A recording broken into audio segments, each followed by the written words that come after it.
bienvenue à la mini-méditation du mercredi de l'Institut biblique de Bruxelles.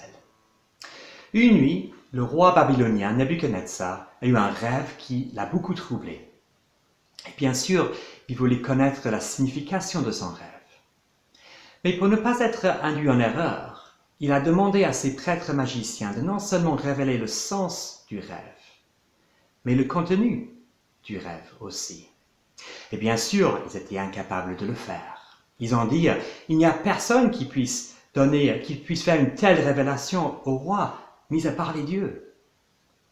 Condamné à mort avec les magiciens, Daniel a demandé au roi plus de temps et il s'est mis à prier. Voici ce que nous lisons au chapitre 2 de Daniel, au verset 19 à 22.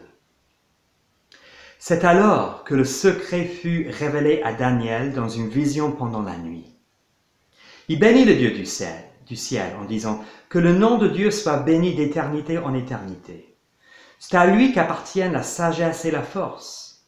C'est lui qui change les temps et les circonstances, qui renverse et établit les rois, qui donne la sagesse aux sages et la connaissance à ceux qui ont de l'intelligence.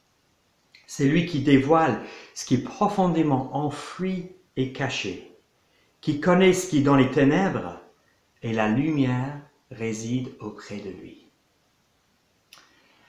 Le philosophe anglais du XVIe siècle, Francis Bacon, a dit une fois que le vrai pouvoir, c'est la connaissance. Mais ce passage nous montre à quel point le pouvoir de l'Empire babylonien, avec ses faux dieux, était ridicule. Nous, ici en Occident, on voue un vrai culte à la connaissance. On mise sur l'économie de la connaissance. On veut que la science soit l'arbitre de tous nos choix. Mais la pandémie actuelle nous a bien montré les limites de notre savoir et de notre pouvoir. Mais fort heureusement, ce passage nous montre le Dieu qui sait toutes choses, même ce qui est profondément enfoui et caché. Alors, contrairement à Daniel qui n'avait qu'une vue partielle, nous avons pu contempler le Seigneur Jésus, celui en qui toute la sagesse de Dieu réside, celui qui est la lumière du monde, celui qui nous révèle les plans de Dieu. Mais en même temps, nous ne savons pas, dans la vie quotidienne, nous ne savons pas de quoi nos lendemains seront faits. Nous ne savons pas toujours le pourquoi de ce qui nous arrive ou ce qui arrive à nos proches.